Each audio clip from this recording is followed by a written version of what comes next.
चलो now listen. पहले homework सब. All of you got the homework. Any doubt in homework? आया सबको? Journal आया journal. How many entries you have? 8 entries you should have. Check.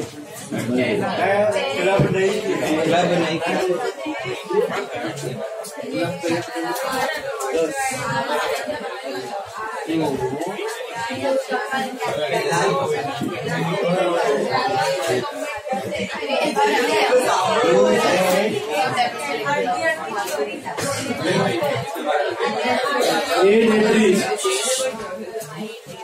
You should have 8 entries in journal, Vila.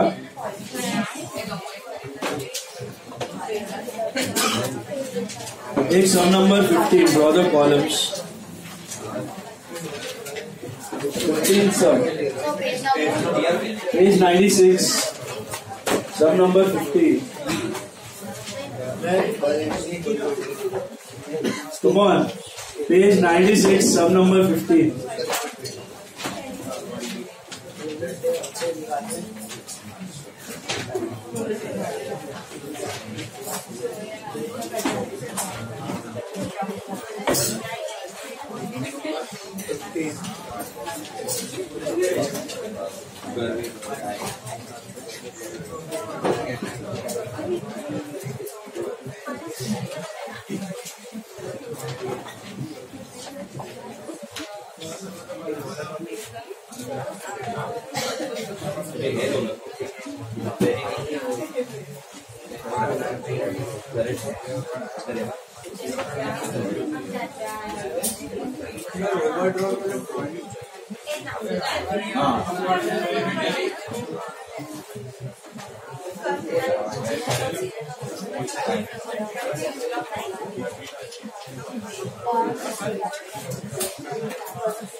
See, last lecture we started with single partner insolvency, if you remember. याद है आपको? Started with single partner insolvency. We are continuing with the same stuff. Today also we will be learning single partner insolvency, but with current account. This doesn't have any current. Next problem will have it.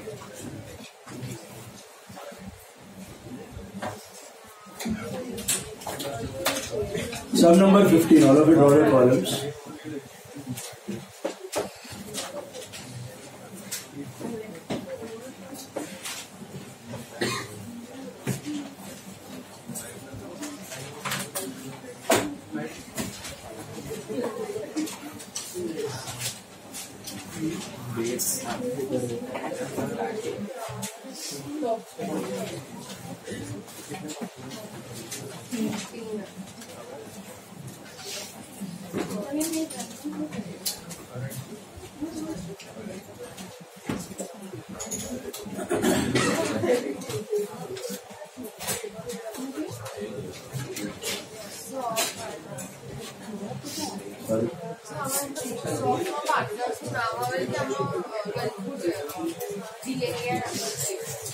Form का नाम दिया तो form का नाम नहीं है तो बात है।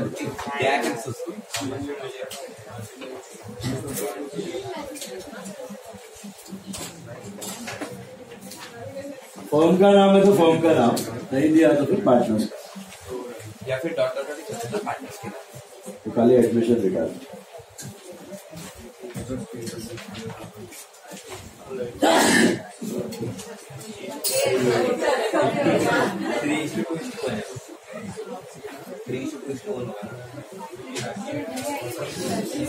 Where's Ashni?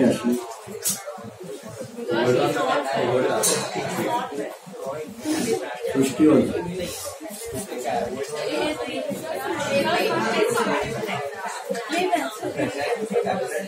Very irregular.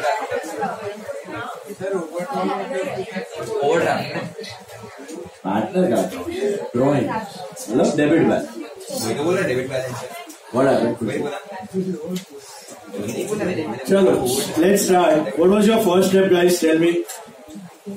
You only guide me now through the entire sum. बताओ मेरे को. What is your first step? Empty the balance sheet. Okay? साथ में करते जाओ. Start with the balances of capitals. Please don't talk. Next sum खुद से करना है आपको. 35. और कर्वे का ओवरड्रॉन दिख रहा है. What do you mean by overdrawn? ज्यादा विड्रॉ किया, ओवर ड्रॉइंग्स हो गया. So to balance BD asset side पे 515. Then the profit sharing ratio is given on top, that is half, 1/3 and 1/6. What is half, 1/3, 1/6? 3:1. 3:1 ना, half, 1/3 and 1/6. या that is 3, 2 and 1. So by reserves distribute करना है reserve भी 3, 2 and 1 के ratio में. That would be I think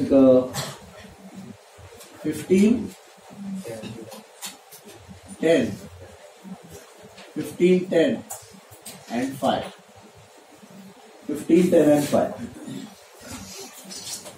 bank का balance लिख दो 26,350.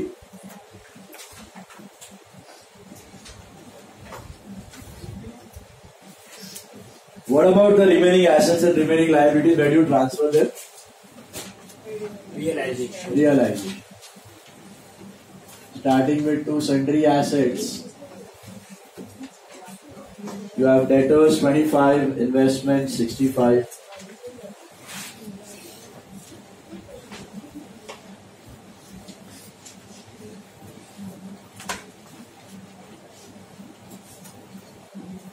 Then you have stock 75. And you have furniture of 13,500. Total it up 178,500. What about the liability part? I think you have got only one external liability, that is creditors, 1,10,000.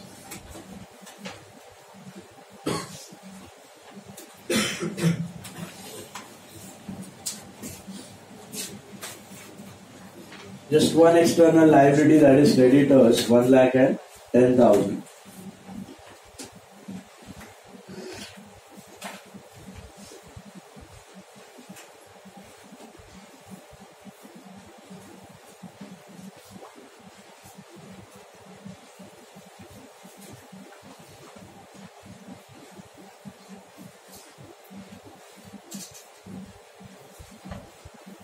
ठीक है.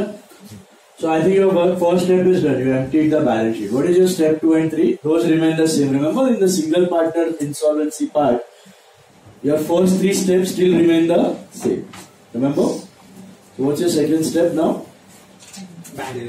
Buy bank, sell out the assets, try to see what all assets are fetching money. Investments, realize 60,000, stock 40,000. Investments, realize 60,000, stock 40,000. Furniture is taken over by that at book value, so that is taken over. Debtors realized 18,000. Debtors realized 18,000. Creditors were paid off in full settlement. Realization expense was so and so. That was entitled to a commission of 10% of the amount waived by creditors, and Curve was declared insolvent and 25 paise in a rupee were recovered. So I think asset base के इतना ही पैसा आया आपके पास. What is the total? 1,80,000. 1,80,000. Buy bank का bank में क्या आएगा? To realization 1,80,000. So assets sold off part is done. You go for assets taken over. So check what assets are getting taken over.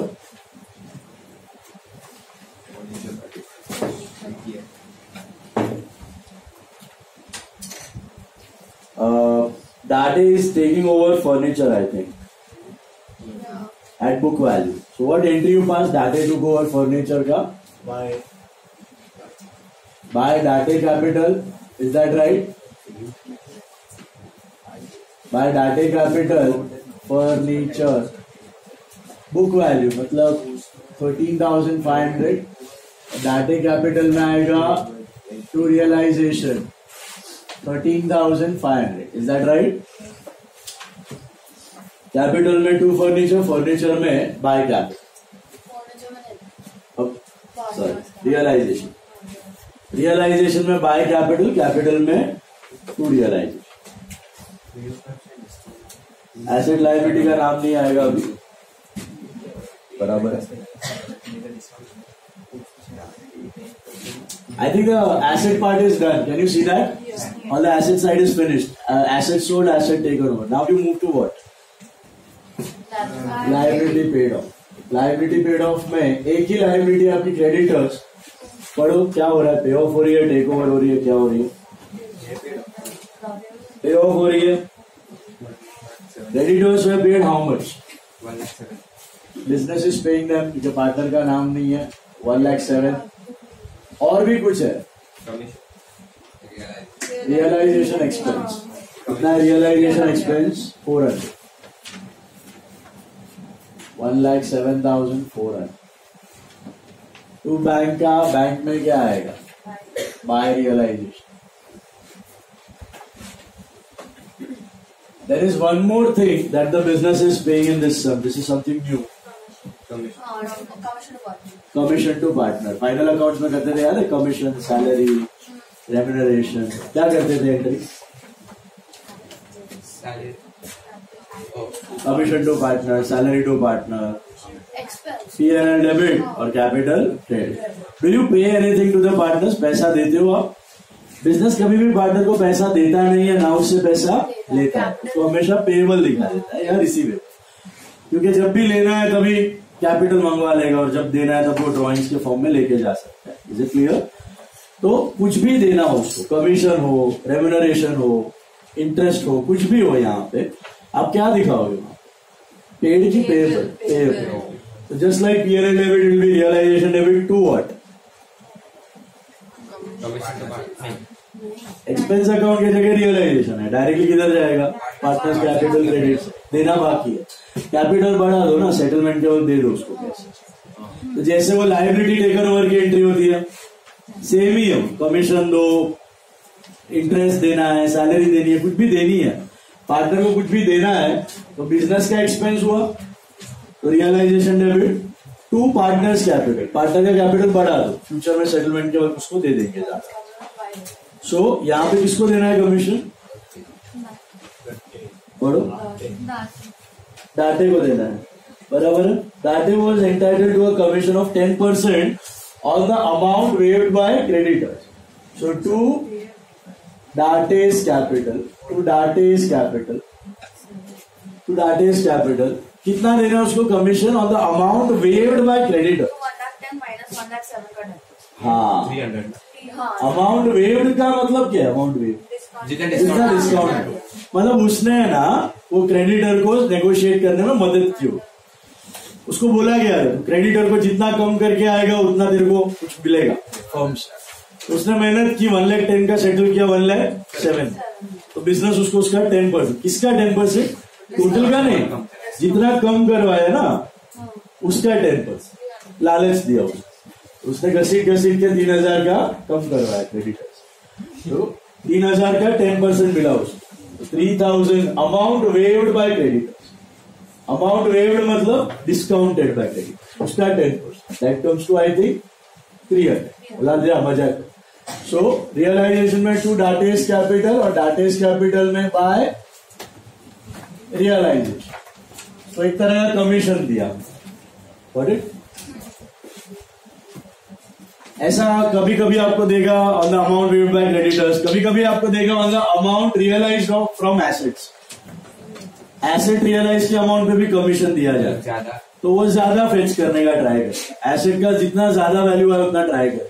उसको बोलेगा तो जितना में एसेट बेचेगा ना उसका 10% तेरा, जितने में एसेट बेचेगा उसका 10% तेरा, 5% तेरा। तो जितना मैक्सिमम वैल्यू हो सके वो फेच करने की ट्राई करे। तो ऐसा कमीशन दिया जाता है पार्टनर्स को। हाँ जी। अगर यही एसेट वो सब बेच रहा है तो फिर रियलाइजेशन एक्सपेंस क्या होगा? ये सब नहीं कर रहा है, हाँ, लेकिन जब कर रहा होगा तब रियलाइजेशन एक्सपेंस नहीं होगा ना। वो भी आएगा, मैं बताऊंगा। सब कुछ वो कर रहा है तो फिर रियलाइजेशन एक्सपेंस तो वो बेयर कर लेगा, उसका कमीशन में से काट लेगा। मतलब एंट्री ऐसा बना commission to expense account use नहीं करना है, सेम है। हाँ नहीं, बट आपने बोला ना वो कट हो जाएगा वो इसमें, तो रियलाइजेशन मतलब? कैपिटल है। हाँ, रियलाइजेशन टू पार्टनर्स कैपिटल वही दोगे आप कमीशन ही दोगे, रियलाइजेशन एक्सपेंस होगा भी नहीं। अब उसकी एंट्री नहीं है, मतलब आप पार्टनर को कमीशन दे, कमीशन दिया 10,000, रियलाइजेशन एक्सपेंस हुआ 4,000, तो काट के 6,000 खुद कर, उसका दोनों पैसा बराबर। I think some is over till this part. और कुछ है एसेट लायबिलिटी? यहां तक समझ में आया? ये पार्ट समझ में आया? ये पार्ट सबको क्या था ये बता मेरे को। What was this? Commission to partner. Entry समझ आई कमीशन की? कैश में देना है कि पेएबल रखना है? पेएबल रखना। हमेशा पार्टनर को कुछ देता नहीं है बिजनेस, पेएबल ही रखता है। जब चाहिए वो ड्रॉइंग्स कर ले, और यहाँ पे तो फाइनल सेटलमेंट में पैसा दे सकते। What it? तो रियलाइजेशन टू कैपिटल जो भी देना है, रियलाइजेशन टू कैपिटल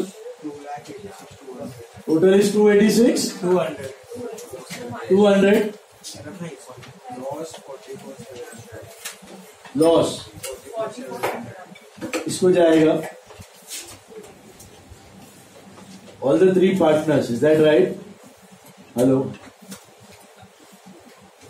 टाटे आपटे एंड करवे।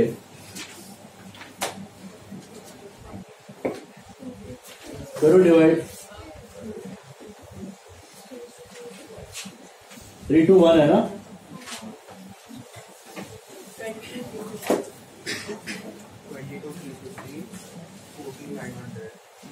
एंड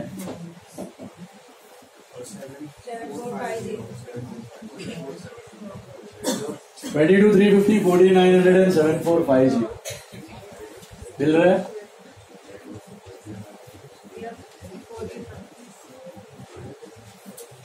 मिला ये? इधर आके रुक जाना। Will you shut down the capitals normally like you do and pay off everyone a receipt? यहां तक आ जाओ सब लोग पहले, then stop.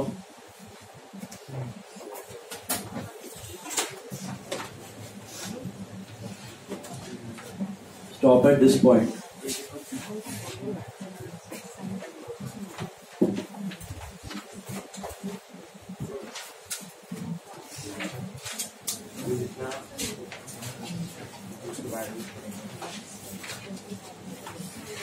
अच्छा, एनपीओ आपका होगा 3rd वीक ऑफ अगस्त में स्टार्ट, तब तक आपका यूनिट टेस्ट आने वाला है। मैंने वीडियोस डाले हुए, वैसे यूनिट टेस्ट का मार्क्स काउंट होने वाला नहीं है आपका कहीं पर भी। Videos are put in the group. Problem पता है क्या है? वो बोल रहे हैं कि अगर आप एक मार्क्स रखने वाले बाहर रखने वाले उसके नीचे आया तो बाद में कुछ एक्शन लेने वाले हैं। कुछ action unit test, semester, prelim, किसी का मार्क्स जिंदगी में आज तक कभी काउंट नहीं और होगा भी गारंटी। आपको इंटरनल्स में फुल मिलेगा 20 on 20। टाइम पास ही है, जस्ट फॉर टाइम। तो अगर आपको रिवाइज करना है, रिवाइज क्या देखना है, अगर समझेगा नहीं डिफिकल्ट चैप्टर है थोड़ा सा, तो ट्राई करो, अगर होता है तो वीडियो से करो। बाकी don't worry about unit test marks और सेमेस्टर और प्रीलिम्स, डोंट वरी। ओके चलो, ये तो फर्स्ट टाइम यूनिट टेस्ट रखा है। यूनिट टेस्ट होता भी नहीं है 12, सीधा सेमेस्टर होता है और प्रीलिम होता है। चलो, पे अटेंशन गाइस। और लो है ना। मुझे बताओ, who is becoming insolvent? Curvey is becoming insolvent, right? What do you mean by insolvent? Does debit balance indicate that he is insolvent? No. Debit तो हो गया है, तो उससे पैसा लेना है, बट वो पैसा घर से नहीं ला पाया, then is considered to be insolvent. ठीक है? What is the definition? In spite of having debit balance, he cannot bring money from his private estate. Then is termed as insolvent. So curve का एक note बनेगा, याद है आपको ये note? पहले तो अमाउंट ड्यू ढूंढने का, अमाउंट ड्यू मतलब कितना लेना है, amount due from curve, amount due from curve, curve से कितना पैसा लेना है कैसे पता चलेगा? Debit minus credit, debit minus credit. तो आई थिंक इट इज 12,600, 12,600 आ रहा है, 7,006 माइनस 5,000 विच इज 7,600. इतना लेना है, बराबर है. Is he getting it the entire money? No, लाता तो तकलीफ ही नहीं थी. So he brings how much? देखो उधर पढ़ो. 25%. What do you mean by 25 पैसे इन अ रुपी? कितना हो गया? 25%. 19 for the 76, 1,900. तो 1900 ही ला पाया. तो पहले क्या करना है इस केस में, आपको याद है? जो लाया 1900 उसका एंट्री कर दो, सब्ट्रैक्ट करो और उधर एंट्री मार दो, पैसा आ गया ना. Hello, what is the entry for this 1900? By bank, पैसा लाया बाय बैंक, वरना पूरा लाता, इधर पूरा नहीं लाया, सिर्फ 1900 लाया. ठीक है, 1900 जो आया हो बाय बैंक का बैंक में टू कर्वे कैप. Is that right? 1900 आया, ठीक है. बाकी बचा कितना? 5,000. ये लाया कि नहीं? नहीं लाया ना. इसके लिए एक वर्ड यूज करते हैं, Deficiency. हाँ, इसको बोलते हैं डेफिशिएंसी. Deficiency of curve. ये कौन शेयर करेगा? Will be shared by who? Date and Apte. In which ratio? Profit sharing ratio. Profit sharing ratio क्या है इन दोनों का? तो डिवाइड करो 3:2 में.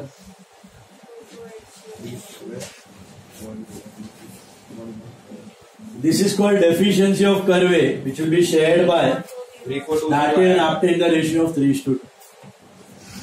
कितना है? 2,280. हाँ. इस चीज की एक स्टैंडर्ड जर्नल एंट्री मैंने आपको बताई थी, अगर याद हो. सॉल्वेंट टू इंसॉल्वेंट, याद है आपको? Solvent to insolvent. लॉजिक क्या है इसका? सॉल्वेंट पार्टनर को मतलब ये घर से ला नहीं रहा है, तो बिजनेस क्या बोलेगा? ये ला नहीं रहा है तो मैं तुमको कम दूंगा.